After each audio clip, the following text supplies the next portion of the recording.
Welcome to another Fiyah Side Fridays. Today I wanted to talk about my beat history. A lot of people like to just show where they ended up versus where they've come from. And today I want to inspire the new music producer or the new rapper, artist, whoever is following this journey that we're all on with the Legacy Builders. I wanted to just show you guys where I came from, the bottom to this top that I'm at right now. It's been a long time, and so that's what I want to go through with you on this Fiyah Side Friday. So stay tuned, okay? Okay, so how and the why did I get into digital music production? Okay, so first off, I was already a musician. Anybody knows DC folks, go-go music is very popular, or was very popular at least, especially in its heyday of the 90s and early 2000s. So first, at maybe about 19, I was in a go-go band that I was really taking seriously, and I wanted to generate money from. And so the go-go band kind of just fell through, and after that I said, okay, I need to find something. This is the why. I need to find something that I can do, I can bet on myself with, okay? So with the music production, the digital music production, it's all me. It's not really based on a group of 10 people per se. You know, no one has to show up late. If no beats get made, it's because I didn't show up and make the beats. Okay, so that's the how, that's the why I got into music production. The how is I had a friend of mine at the time. I think he pirated some version of Fruity Loops. Sorry about that, Fruity Loops. And that's essentially how I got into it. What he would do is I would tell him, I would say, yo, show me how to make these beats on there. So he's like, oh, okay, I'm gonna show you this and I'm gonna show you that. And then he never really showed me. He just ended up making a beat. And I would say, wow, that was cool. Show me how you do that. He's like, oh, okay, I gotta go. So the how I got into making music production was all about the independence. Okay, I needed to be able to make music independently and pretty much bet on myself. Okay, so my first beat machine was called a DR5. I'll put a picture right here. And this was about in 2003. I got the DR5 because another buddy of mine, he had a DR5 and he was just rocking out with it and things like that. So I was like, yo, like, I want to do the same thing. And so I got a DR5, and I mean, it was okay. You know, it was a really great start. I will let you guys listen to a few beats, maybe like two, of my progression, okay? My company was called CBP, which stood for Conscious Beats Production. And I'm gonna take you guys through the first beat that I ever made, and then we're gonna just jump, you know, into kind of closer to the end of that era with me working with the DR5 before I go to Fruity Loops. Check this out.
Yes, so there you have it. So as you can see from the first little round, CBP number 2, all the way up to 60, which was maybe about I don't know, 9 months to a year, I was working on the DR5. I made a lot of progress making music. One thing I want to tell you guys is that I got real cocky in the beginning and was like, yeah, my beats are the hottest thing.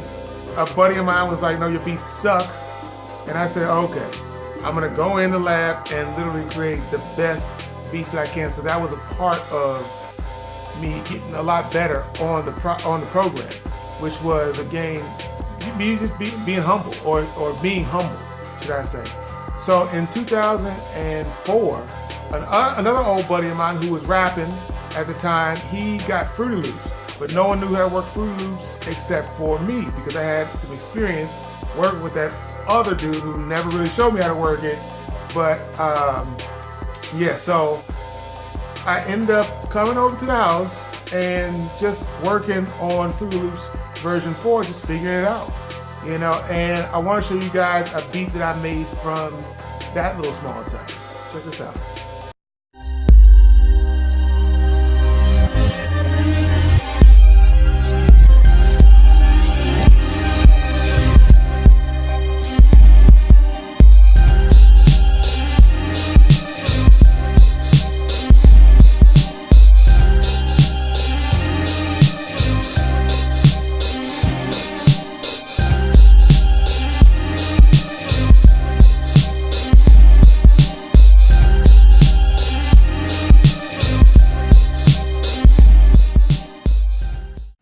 Yeah, so I really still like that beat. Mind you, that beat is over 14 years old. No, excuse me, over 16 years old, and I still love it. It's boom bap for that. So anyways, in 2006, I got an older version of Fruity Loops. It's like Fruity Loops 3. And I didn't know too much even how to work it, but I love the independence of working on, you know, music by myself, and I learned the mess out of that program, and I freaked it. And so I have a whole 2006 library. I only share like 2 beats, but I want you guys to hear what happened once I got my own version of Fruity Loops. And so yeah, check these beats out.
Yeah, okay.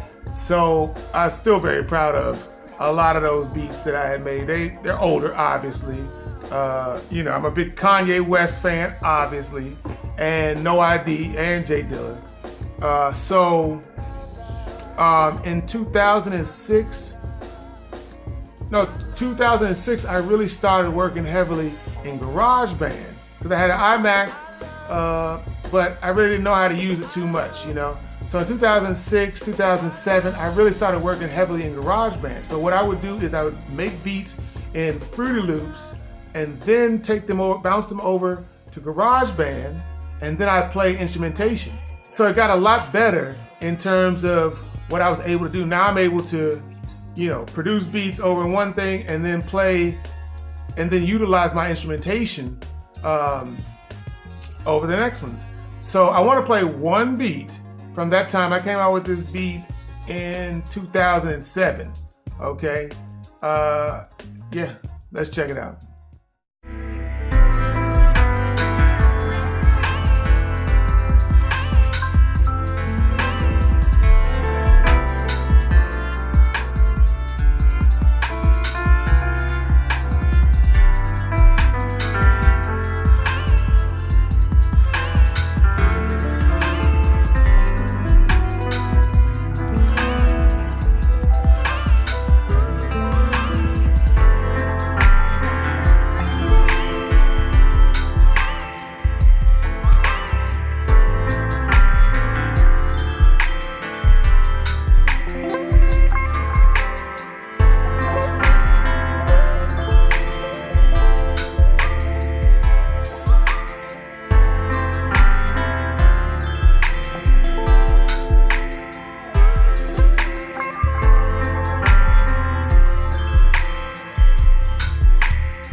Okay, so as you can see, we've gone through the whole beat history from 2003 when I got started on a little DR5 machine all the way up to right now.